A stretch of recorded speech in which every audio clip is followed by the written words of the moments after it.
Oops. All Sorry. right, we're going to start our meeting. Jeff, if you wouldn't mind leading us in the pledge, please.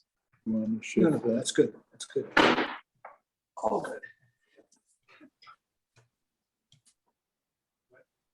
I pledge allegiance to the flag of the United States of America and to the republic for which it stands, one nation, under God, indivisible, with liberty and justice for all. Thank you, Jeff. And then I believe Jeff Nordenson, you were going to be leading us today in invocation, please. Yes, sir. Another Jeff. Two Jeffs. I want to first of all thank Jimmy and Joan also for asking me again for the last two times I was supposed to offer an invocation. I got called away unexpectedly and they had to skip around. But I got thinking in terms of that Rotary has been for me a haven. Especially lately from the news and from arguments and from people who think differently and just might annoy me. I was introduced to Rotary by Colonel Bill Perry, who said, "Could you leave your office for 6 weeks?" And I said, "Absolutely not. I'm important to it." And he said, "How about an all expense paid tour of New Zealand?" I thought about it for 12 seconds and said, "My bags are packed." It was probably one of the two most, or maybe three most impactful decisions of my life. So Rotary has been an occasion for hundreds of friends of all depths, from just people I meet to people I have met for years and whose I know even used to have a clicker to call the cats to food, and hundreds of experiences. But I would like to have you join me with some Rotary type lessons to keep in mind for just this week. One of the most memorable phrases I ever heard was the phrase from one of the guys who started the Rotary Foundation, who was asked, Arch Klumpf, who was asked, "What's the purpose of the Rotary Foundation?" And he said, "To do good in the world." It was simple and pretty powerful.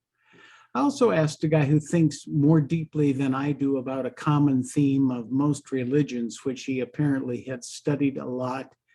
And he said, basically, it's treat others the way you would like to be treated.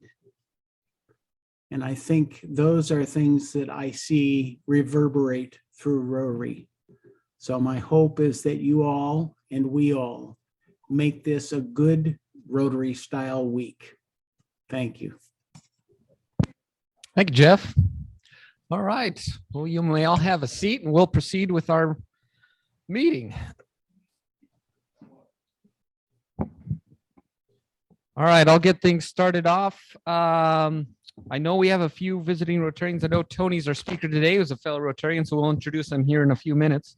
But are there any other visiting Rotarians or any guests joining us today? Arturo. Yes, I'd like to present my I would like to present my good friend Ralph Harding. He's a fellow Rotarian with the Dove Mountain Rotary Club, and he has signed up to help us with our rodeo on Thursday. So thank him for that. All right. And he also has, yes. And he also has an event coming up with his club, and he'll share a little bit about that with you right now. Yeah, like as Arturo said, I'm with the Dove Mountain Rotary, and every year we do a themed dinner event. And this year we're doing a casino night. So this will be the first time we've done a casino night.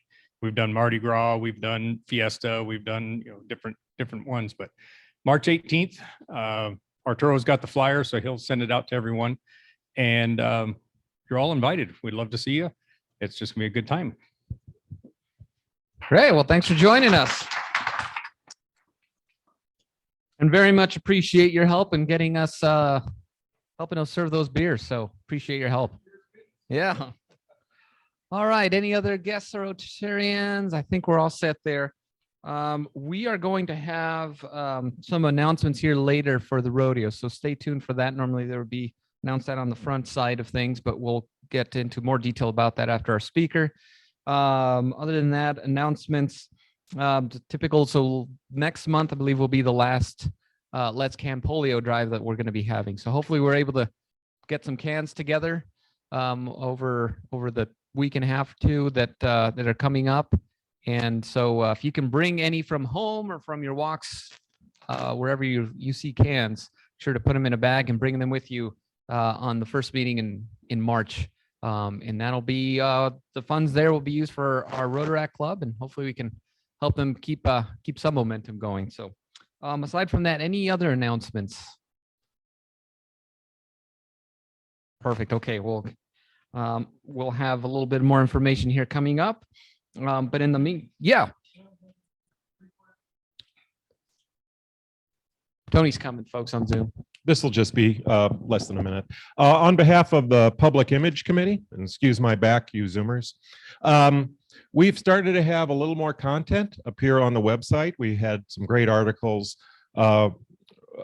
written by Matt and by Andrew, and we've got a couple of more in the pipeline, and they're appearing on your Facebook feed or on your LinkedIn feed. When you see those, please don't just like them, please share them. Really important that we get those out into the community and as wide a reach as possible to accomplish some of the visibility on the internet that we're trying to achieve for the club. So when you see us write something and put it on the website, and please share it with your networks. That's a big help. Thank you. All right. Thanks, Tony. Good reminder there. So for all of you that are just on your computers, there's a little thing called the internet there. I think you're on it right now. So you can just go ahead and hop on over to those sites and hit the thumbs up and share and all the cool things that influencers are saying these days. By all means, feel free to do so. All right. Well, I'm going to get started with our program today. We have a really interesting topic, one that's close to my heart because that's where I grew up. But today we're going to have Tony Vartola join us. Tony Vartola is a Rotarian down in Rio Rico, and he's going to be talking to us a little bit about the flair of the border, I guess, is what I would maybe summarize it as. But a quick introduction about Tony. So Tony Vartola was born in Chicago in 1956 and moved to Southern California at the age of 2. During his 8th grade year, Tony moved to Yukon, Oklahoma, and then moved again during his senior year to Chagrin Falls in Ohio. Upon graduation, Tony attended Bowling Green State University, where he met his wife as a freshman, and the two were married after graduation. After graduation, Tony and his wife moved to Mount Vernon, Ohio, and began working for Geldwin Windows and Doors in 1984. In 1986, Tony transferred to Kingman, Arizona, so it explains how you got down to the Southwest. And then 11 years later, transferred to the Nogales, Sonora, Mexico operations in 1997. Tony has lived in Rio Rico, Arizona for 24 years and has been a member of the Rio Rico Rotary Club since 2000, where he has served three terms as club president. Wow, well done. Tony has 2 children and 3 grandchildren, and he'll be presenting some statistics on border crossings in Nogales and their effects on southern Arizona, along with some general information about life in Nogales, Sonora. Please help me welcome Mr. Tony Vartola.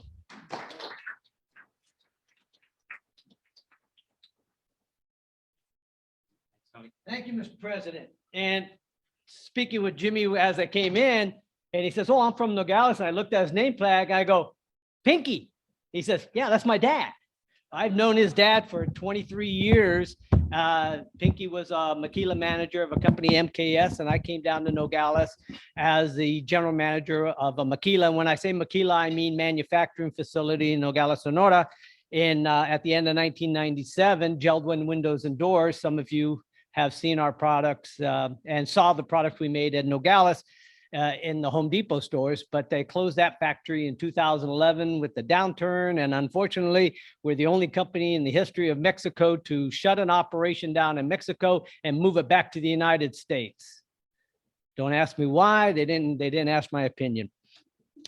people, on the way down, I was counting up how many different Rotary clubs I've talked to, and you guys are number 10. So apparently, people think I'm an expert on the border, and I'm not really. It's not anything that I study, but being a maquila manager for 12 years and a member of the board of directors for the Maquila Association of Sonora, and I was president for 4 years on that board. I got to see things behind the curtains that most managers, especially American managers, don't ever get to see. For the last 8.5 years, I've been the operations manager for a company called Port Devanning Services. And what we do is my guys work at the border alongside U.S. Customs first. Is there any U.S. Customs, anybody here from U.S. Customs or work for U.S. Customs? Okay, because they don't like me talking about them. And the numbers that I'm going to give you are not secret. Nothing's top secret. It's easy to find. It's in the papers. It's on the websites. You can find it, but they just don't like people telling kind of their secrets. We work alongside U.S. Customs. We're not part of U.S. Customs. We're not paid by the government. We're not part of the government. We're an independent company that work at the cargo port of entry. And so when trucks cross into the United States and U.S. Customs wants to do an inspection on the contents, that truck comes into their dock. My guys go into the truck. We unload it. We break down the pallets for them to take a look at it. And when they're done, we put it back together and throw it back into the truck, and the truck then goes. So we're there all day. And I'm there pretty much every afternoon, and U.S. Customs just ignores us. They pretend like we don't exist. So they don't change any of their behavior. So again, we get to see behind the curtain of how U.S. Customs really works, not what they tell you on TV or on the news or anything else. We see what's really going on behind the curtain. So that's why people ask me to come and talk to them, is because they see what's on the news, they see what they're being told, but that's not really the entirely true story of what's going on. So they want to hear some. So I'm gonna in 25 minutes, I can't really go through a whole lot. Yeah, I could spend 2 hours talking about what happens on Nogales, Sonora, with the maquilas and the workers over there, and what their life is really like, and why you'll see why some of them want to come across to the United States to work. And I can tell you what goes on at the border, but that would take so long. So I'm going to throw a bunch of statistics at you. And Jimmy, you cannot answer any of these because you probably know some of these.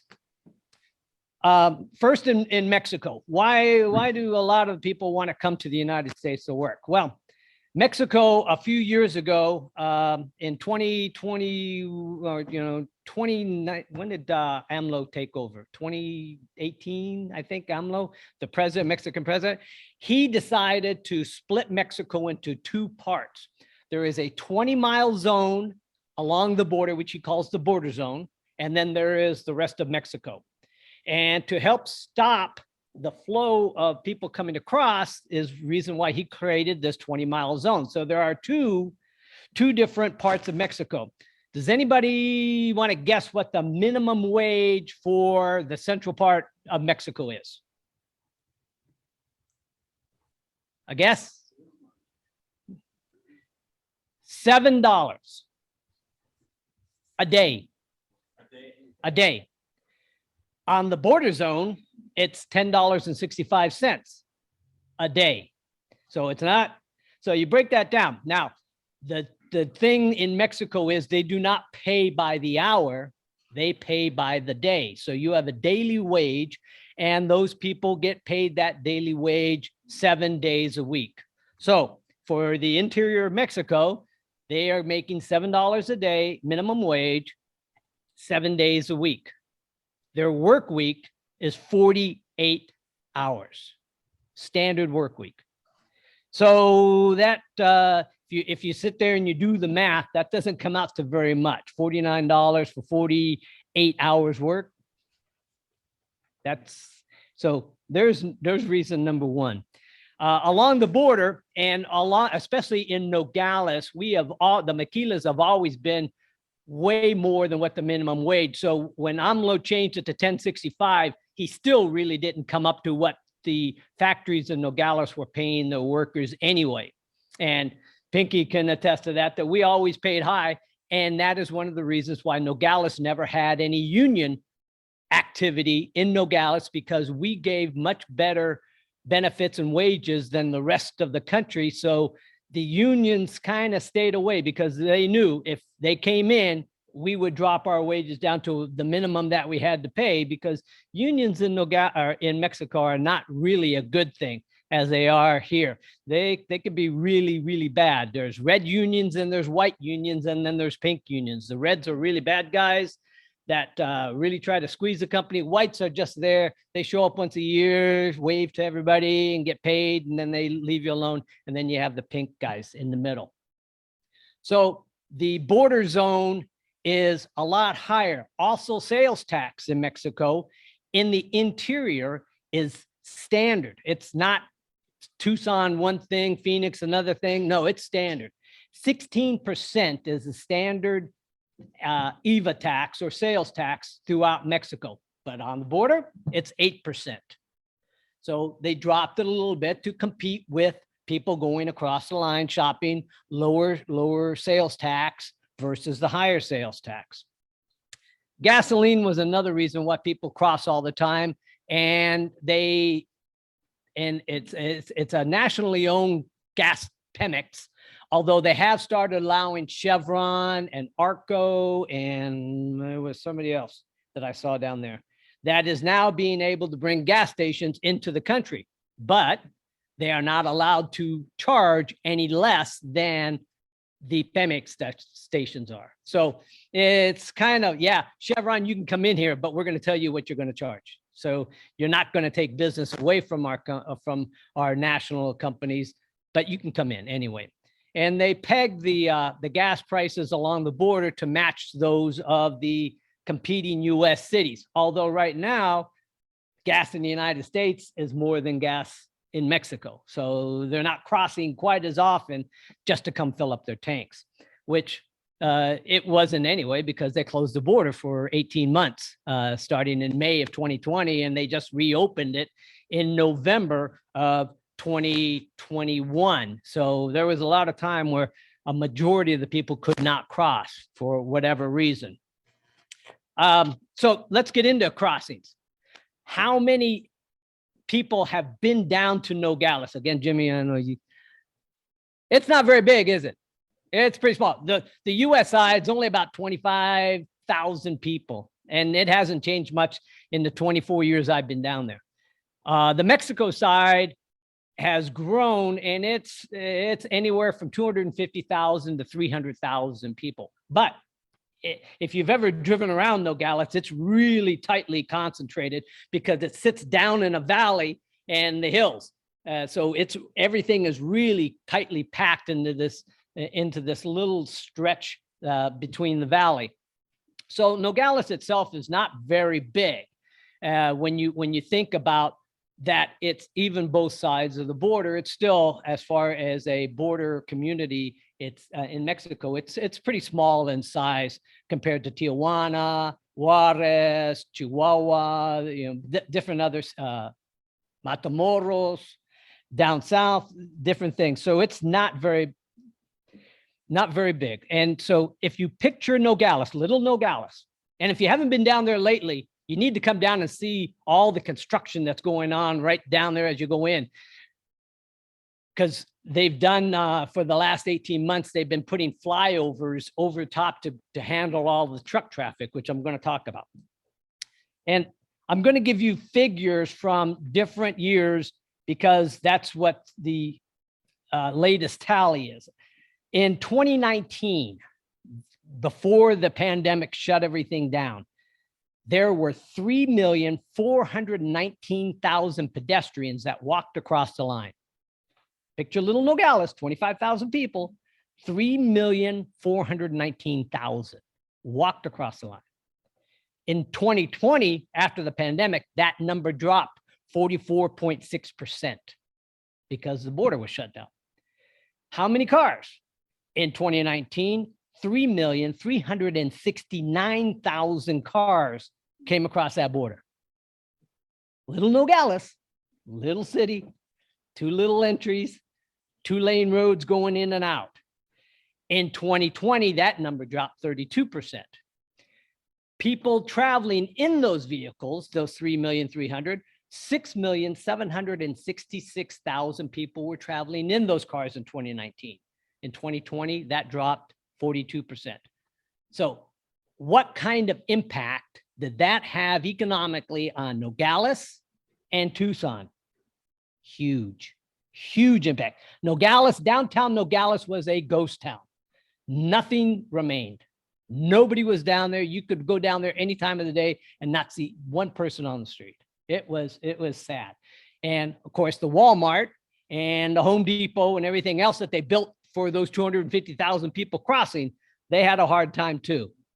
But also Tucson, the malls, people come up from all over down in Mexico to come across. The actual dollar, I haven't seen it, but it is somewhere in the low billions of impact economically that shutting down that border had on Southern Arizona. So it was huge. On the other hand, commercial trucks didn't drop. It actually went up almost 2%. And so the number I have, 2020, there was 352,037 trucks that crossed the border in Nogales.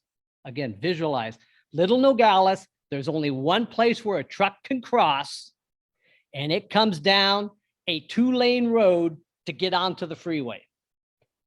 352,000 trucks, about 1,200 trucks a day is an average. During produce season, it's about 1,600 trucks a day. Non-produce season in the summertime, it's around 800-900. So you visualize 1,500 trucks going down a 2-lane road to get onto I-19. Traffic would back up for miles. And that's why they spent, I don't know how many hundreds of millions of dollars to build all these flyovers over top of everything to take the truck traffic out of the middle of town, so that when you get to the stoplight to get on the freeway, it doesn't take you 20 minutes to go through one light because of all the trucks that are there. Out of that 352,000 trucks, 83.2% of all commercial traffic is crossing in Nogales for the state of Arizona. Big border along Arizona. 83% comes through that little community, and it's coming right up the freeway, right up through you guys. So that's why all this construction between Tucson and South is going on, is to handle all of that traffic. And every year, that number of trucks has gone up about 2% every year of what's coming up. The biggest thing for Nogales is produce.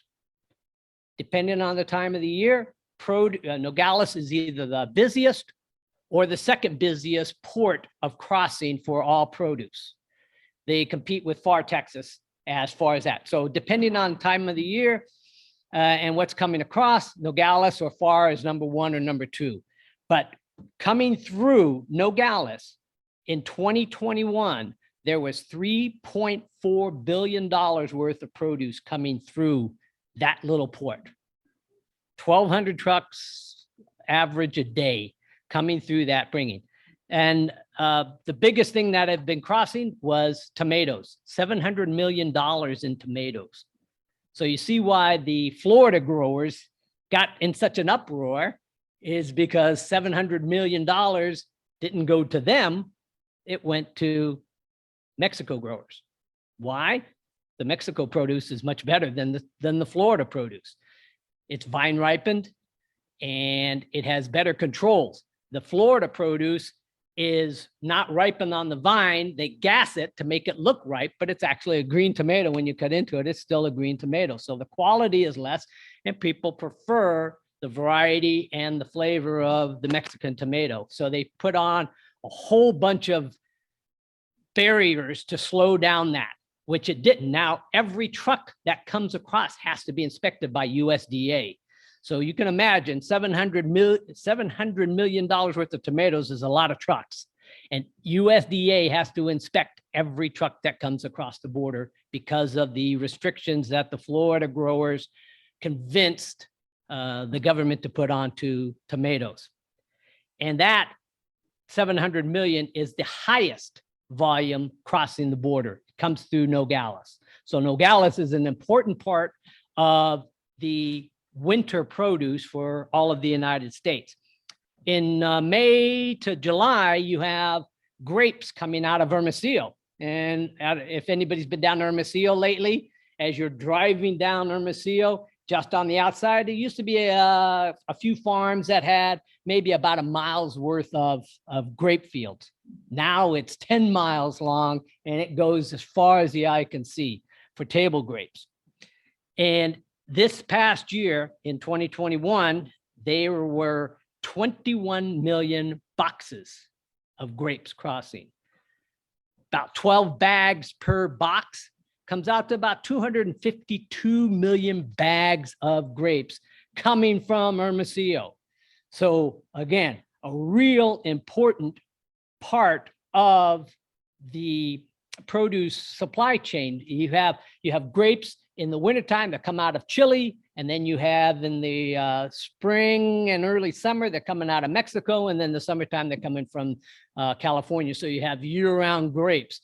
And I didn't realize how many grapes until we started having to unload all those grapes. And there were quite a bunch of grapes. And when we go in to inspect them, grapes are, you see on bottles of wine, sulfites. Well, grapes themselves are also treated with a form of sulfite, sulfur dioxide gas. And what the sulfur dioxide gas does is they throw these packets up into the pallets, into the trucks. And what that sulfur dioxide gas does is it slows down the aging process so the grapes last longer. It's not harmful for consumption, but you don't want to walk into a truck with sulfur dioxide gas, you're not coming out. So what we have to do is when US Customs wants to do an inspection, we have to go out, we open up the truck, we let it air out for about 20 minutes, and then we go in and we test it. We have testing equipment and we test the air content of that to see if it's safe. Once we determine that it's safe, we bring it into the dock so that US Customs can then go in and do their inspection. So every truck that comes in, we have to test for sulfur dioxide gas. One of the things with trucks that come across, and you had those trucks, let me see, oops, it's up here. You had those trucks that are coming across, that 352,000 of them that would cross, but then how many trucks did they inspect for illegal contents? 352,000 cross. Take a guess on how many you think that they would bring in for inspection.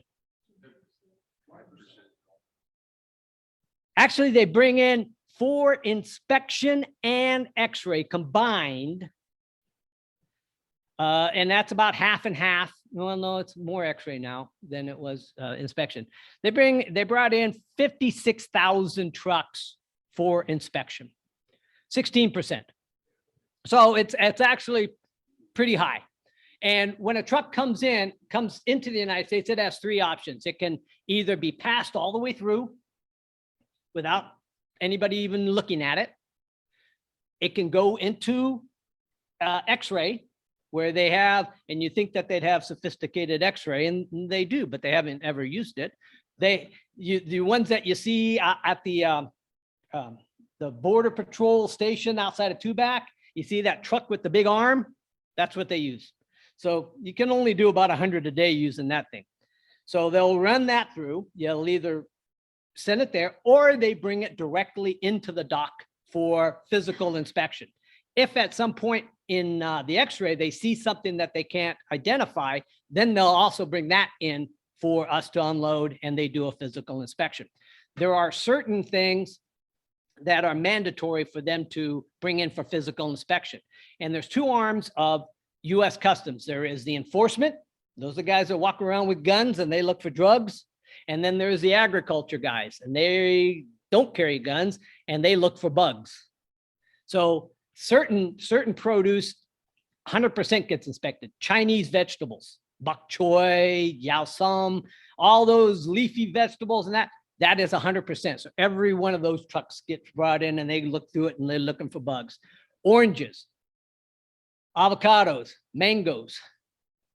Used to be corn, but not anymore. Those are automatic and they are looking for bugs. And pallets, on the pallets, they also look for bugs in the pallets, although the bug can't walk across and they're looking for it in a pallet. And but they'll look for all of that. So out of that, there was 56,000 trucks that were inspected, either X-ray or by hand. How many trucks do you think that they found illegal substances on? 56,000 were inspected. Take a guess. Oh, boy, you guys are way high. Way high. Closer. Pretty dang close. Less than 10. Less than 10. They found drugs in less than 10 trucks last year. And again, I'm not giving you away any secrets. They advertise, though this year they're on a hot streak. They've already got 2 this year. They got one on Monday, cocaine hidden in a box of cucumbers, bunches of cucumbers, 600 pounds of cocaine. Yes, sir. Some of them are targeted. Again, it goes with commodities, and they have different commodities that they'll target for 2 weeks. They had the mango tango, what they called it, and they brought in all the mango trucks. Last summer was tomatoes, and they targeted all the tomato trucks. If they find something, like I said, on Monday they found cocaine in cucumber boxes, so now it's cucumbers. All the cucumbers are being brought in. And so they will target. There are certain things that are targeted, especially maquilas, the factories. If it's somebody new coming across that they haven't seen before, and it's in boxes. We had Mattel Toys never crossed here, and they had to cross 2 or 3 trucks because they didn't have equipment available down south. So they crossed them through Nogales. They brought it in 100%. We had to unload 2,000 boxes of toys by hand. That's an all-day job for them to take a look at, run the dogs through. And this happened about 3 or 4 times until they were satisfied that it wasn't anything nefarious. Why did they start crossing in Nogales all of a sudden when they've never crossed here before? So there are certain things that do get targeted. A lot of the counterfeit stuff that they go and they look for counterfeits. And we've had a few trucks going from China to Mexico that they've stopped, and they've had us empty out those things, and they look for counterfeit. And I'm saying, it's going into Mexico. Who cares? Well, we don't want it to be sold in the US. It's at the border. It's already here. Let it go. They don't care. But they did. So less than around 10 trucks. So, and this is the discussion I get with friends back east and other people, is if I'm a cartel and I'm thinking, okay, I want to get drugs across the border. Let me think. And marijuana isn't very big anymore, because marijuana, is $1 a ton. It's because it's illegal in the US. So it's not even worth their time crossing marijuana, but I'll use marijuana because that's what it used to be. I got 20,000 pounds of marijuana I want to cross. Let me see. I could put it into backpacks, 50-pound backpacks, and send 400 guys through the desert. Or I could load it in this truck that they're only inspecting 16% and they only find 10 a year. What am I going to do? What would you do if you were a cartel? Put it in a truck. And if I know that, they definitely know that. And so that gets me thinking of Is there only 10 trucks that come across the border each year that are carrying drugs? No, there's probably 10 a day that are carrying drugs. And Nogales is only the 5th largest port at crossing 1,500 trucks a day. Tijuana and SoAZ and FAR, they cross 15,000 trucks a day. So again, and they're not inspecting too much more than we are as far as a percentage. So you start thinking, if I'm gonna ship something illegally, I'm putting it in a truck, because chances are I'm gonna have better success than sticking it onto some guy's back and having him hump it across the middle of the desert, and he gets tired and he just drops it and takes off, or he gets scared and he drops it and takes off. So that's my opinion. That's why I asked, is there any CBP guys out here? Because they don't want to do it. One thing that, how am I doing? I want to cover 2 things really quick. Things that have come up really quick here in the news lately: avocados. Everybody's saying, oh, what's avocados? Here's the impact that it will have on the U.S. economy or U.S. consumption. Last year, California produced 250 million pounds of avocados. Mexico shipped to the U.S. 2.4 billion pounds. So if you shut off that spigot, California, guacamole is gone. No more guacamole. And California can't keep up because avocados are such a water-intensive product that they just can't. They don't have the water. They don't have the sit. That's why they've cut back on their production, because they just don't have the water to be able to do it.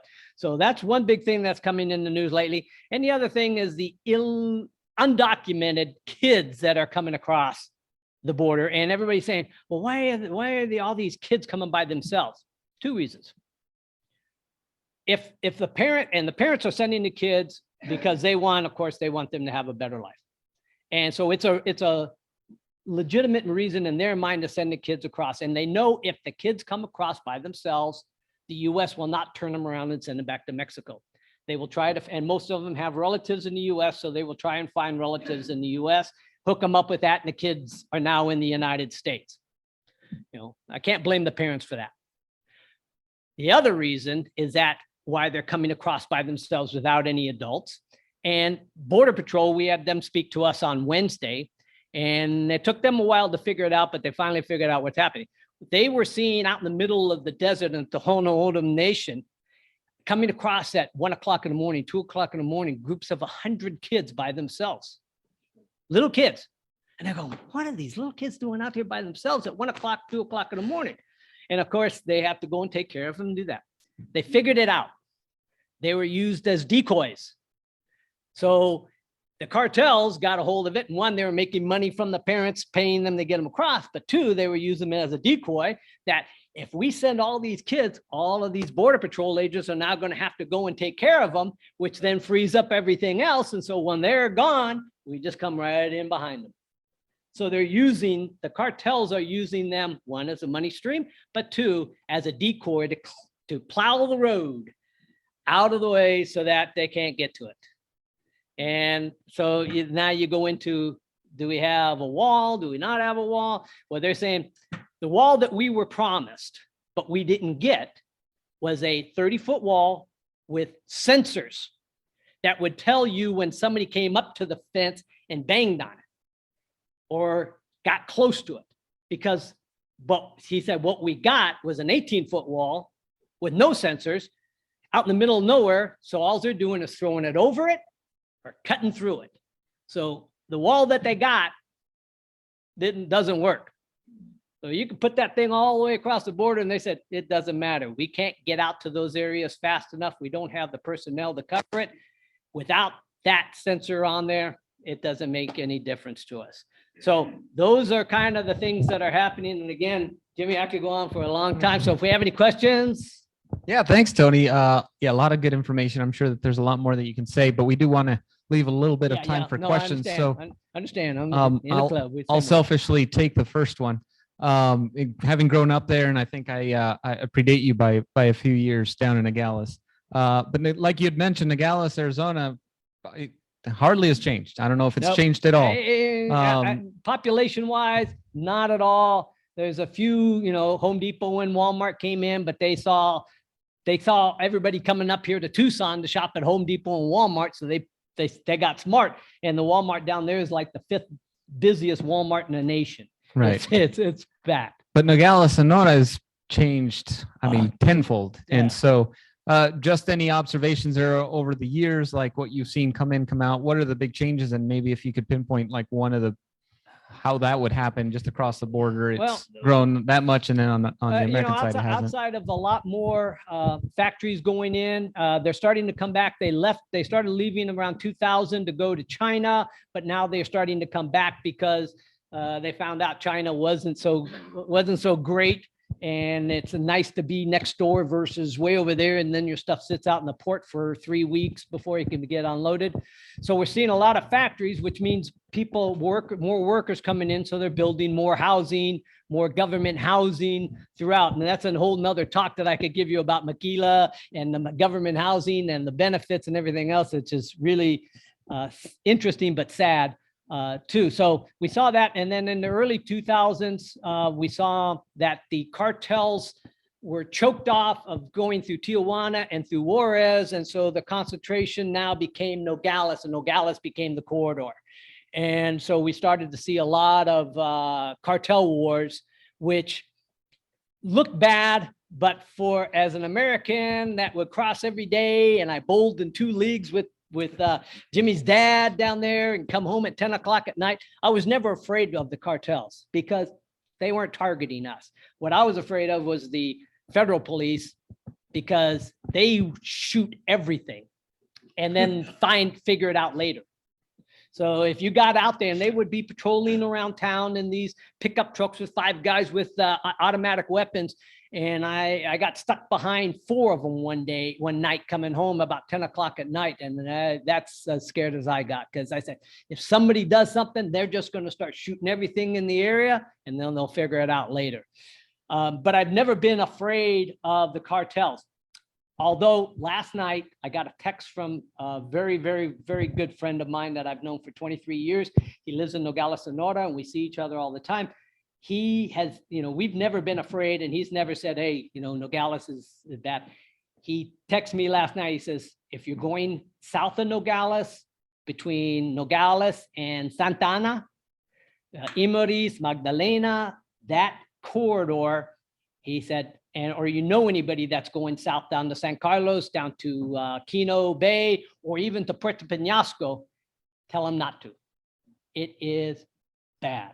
It is bad. And he has never, ever said that before, and sent videos. Guys are out there running around with automatic weapons, stopping everything, because now there's a turf war going on to get the crossing points of Nogales, Sasabe, Lukeville, Sonoita, all of that in through there. So there's a turf war and things are happening. So if anybody was planning on going south, I would maybe change your plans. Yeah, Tony, Yeah. when you give stats for the border, the pay rates and things like that, how deep is that just one city? No, Like Nogales, does it go 50 miles? It used to be 10 Nogales was the highest paying area of Maquilas, but now it's a 20-mile strip all along the border that AMLO created to try and stop people from wanting to get across by saying, oh, okay, we're going to pay you double, or to bring people up from the central to work in the Maquilas, because they were starting to see a shortage of workers at the border. With the factories coming back, they couldn't get people to come up. So he created that space with higher wages, lower taxes, to try and keep people and bring people to that area. Great, Tony. And we have one more question. Sorry, Arturo, we got Maria Elena. but Maria Elena, I'll let you have the final question. Thank you. I'm fascinated by the business that you are in. This unloading trucks by the thousands. How many people do you have working in this business? When I started, we were unloading during produce season. We were unloading about 120 trucks a day. So that is going in, unloading it, repackaging and putting it back in. So it's not like a warehouse that only does one direction. Yeah. So 120 trucks really meant 240 trucks. And I had 55 guys at the time that were working on the port. But as I said, the number of trucks have gone up every year. The number of inspections has gone down. It doesn't make any sense. Goes down 6%. So now during the height of produce season, we might do 50, 60 trucks instead of the 120. So why has it gone down? We don't know. Second part of my question, who pays you? It'll be eventually it's the grower in Mexico, but it could be the importer. And a lot of times, especially in Nogales, the importer is also the grower. Okay. Sometimes it's not, but eventually everything goes back and is charged back to the grower. If the importer's paying for it, the grower eventually gets charged back in his payments back to him, that they say, all right, well, we had to get this.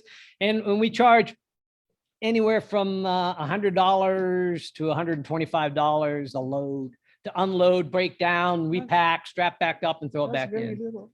Thank you very much, Tony. We really appreciate having you here. The information is mind-blowing. It's my pleasure. Thank you.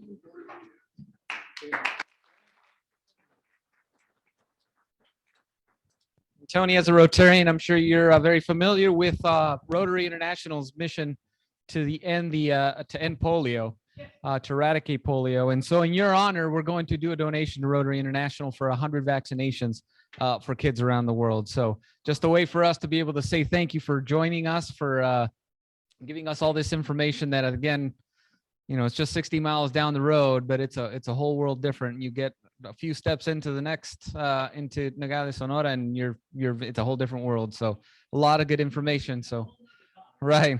So thanks so much for joining us. All right. So I'm going to get through here. Is it going to be you, Bobby D?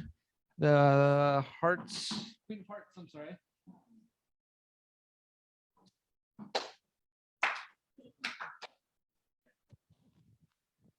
So today we had a nice sales day out front here, $45. The total in the pot is $1,530. We have 37 cards left. And I did check in with our fearless leader virtually, Pablo Sandoval, and the winner is Tex Kerr over here. Mr. Lucky. Wow. Certainly wish you the best. I bet you do. Woo, the king of hearts. Oh. So close, but Close, but no cigar.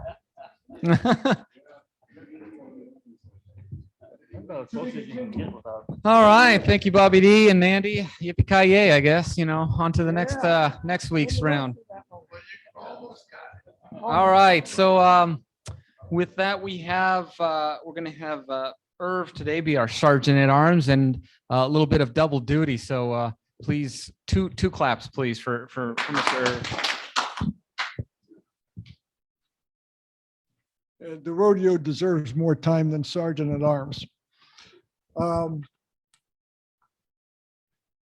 don't know how to put this other than we're going to need some help. We're okay for this week, for tomorrow and Sunday. It looks like we'll be okay. What I could use is a couple of people who could be last minute backups that I can call maybe at 11 o'clock or 12 o'clock and say, hey, I need you for a few hours. But otherwise, I think we're in pretty good shape for the first 2 days. The biggest problem is Thursday. We don't have anybody signed up as backups and we're pretty short. So I would hope some of you can go online. Arturo's got this up to date as of today, right? And see if you can, Thursday is the biggest problem.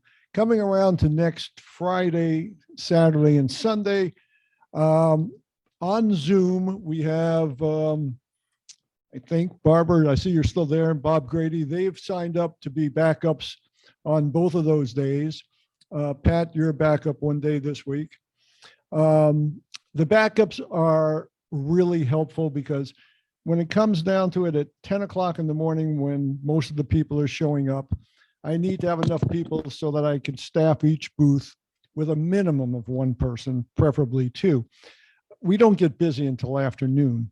So if backups show at noon and can stay for 4 hours, that really helps a lot. Each day we have, except for Monday and Tuesday, which Joanne is the whole thing. She's going to probably get her husband. She has to a go with question her. for you. Joanne does? Yeah, Where is she? she's raising her hand. And what is the question? She's muted. Hey, can you guys hear me now? Yeah. I can be another backup Friday, Saturday, Sunday of next week. Unfortunately, I cannot do Thursday, but I can back up Friday, Saturday, Sunday, and I may be able to come in this Sunday also.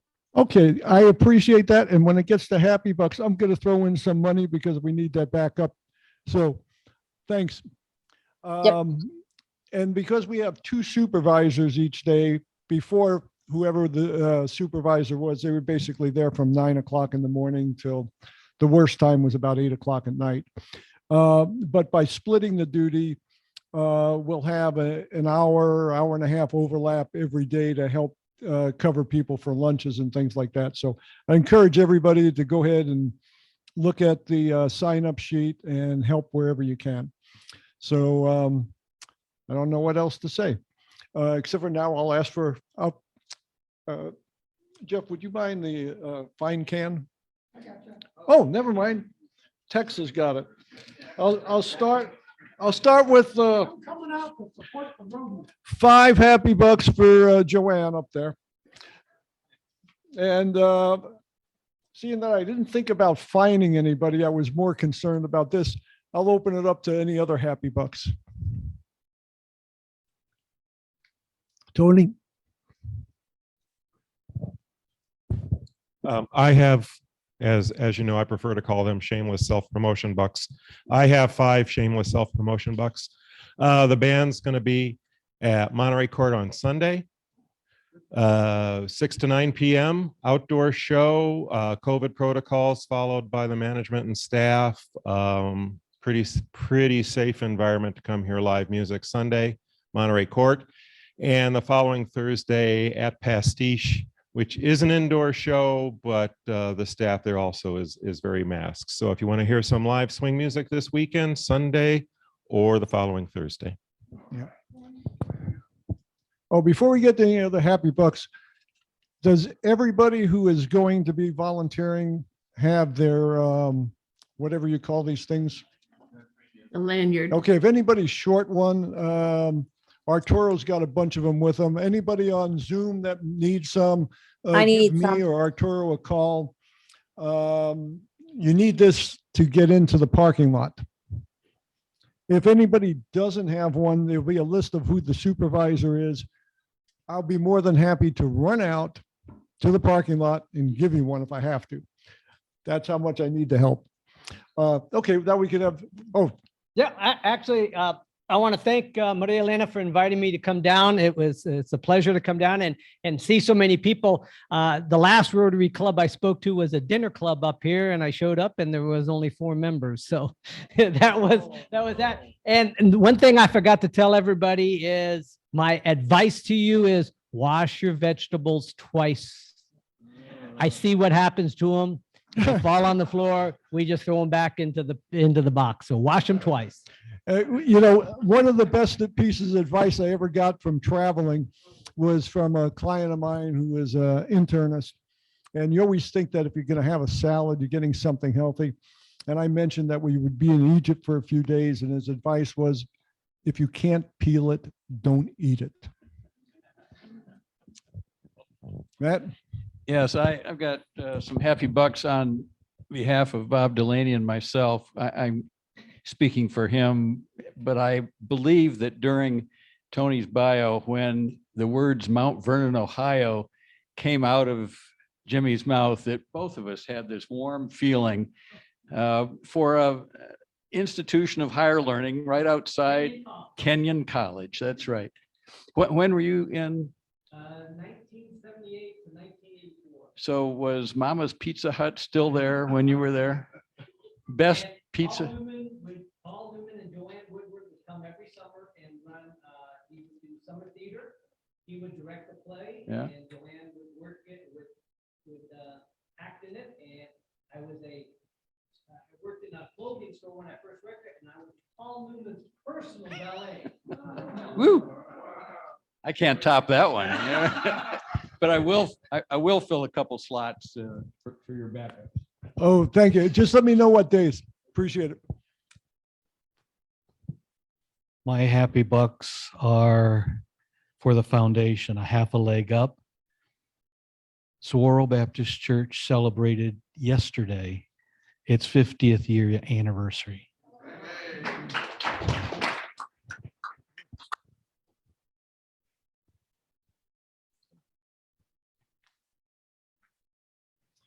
Anita? Sure. Well, I guess first of all, I'm going to do some happy dollars just because it's nice as a district governor-elect to see members from other clubs visiting other clubs. And so on behalf of our guest today, I'd throw some money in. And also, this is, I guess, our last time getting together in this Black History Month. And I was preparing something for pets. And I thought, I'm going to just share it with you all, if you don't mind.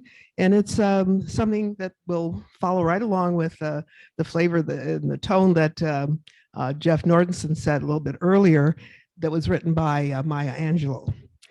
And she writes, "The thing to do, it seems to me, is to prepare yourself so that you can be a rainbow in somebody else's cloud. Somebody who may not look like you, may not call God the same name you call God, if you call God at all. I may not dance your dances or speak your language, but be a blessing to somebody." That's what I think. All right. Thank you. All right, Jimmy, it's all yours. Oh, no, I forgot something. Jeff. Well, this is kind of a sergeant in arms thing that Arturo and Jim and I were talking about while we were pounding nails at my habitat. We kind of got done at the end of the day and we looked around and we kind of looked like we put up, what, twice as many sheets as the other team. So we kind of thought that other team might at least throw a buck in the can. And I know it was Andrew and Tony and I. Who was your third? Peter. So we got done at the end of the day and we said, those guys ought to at least throw a buck in the can for not putting up as many sheets. And I'll put in some money for the absentees there. Okay, thanks a lot.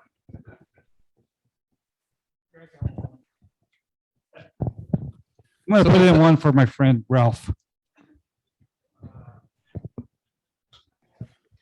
All right. Well, thank you for that. I guess the question I have, Jeff, was that 2 total sheets that were put up then? And what? Okay. Oh. Sounds like Tony went to excuse land or something like that. I don't know. Was it interesting? What kind of house were you building? How do you sign up for these? Oh, complicated. I gotcha. Okay. All right, great. Well, I think that just about does it for this week's meeting. I want to thank you all for joining us. And Tony, thank you so much for that wonderful presentation. It's great to have you and visit us. And I'll certainly let my dad know that I saw you. He might say, what did he do? And what did he want? Or, or something like that. And like, how's his bowling game or something like that. But yeah, no, I'll make sure to let him know. And I'll thank you so much for visiting. And thank you so much for volunteering to help us out with the rodeo. It obviously can go a long way. So I think we'll be getting that sign up site. So it updates in real time. So if you continue to keep an eye on it, please do so that you can see. And as your schedule becomes available, please put in your name there and hopefully we can get those slots filled up. But thank you, Irv, so much for heading that up. And we appreciate it. I guess it's close to the 0 hours. So yeah. Just one last thing.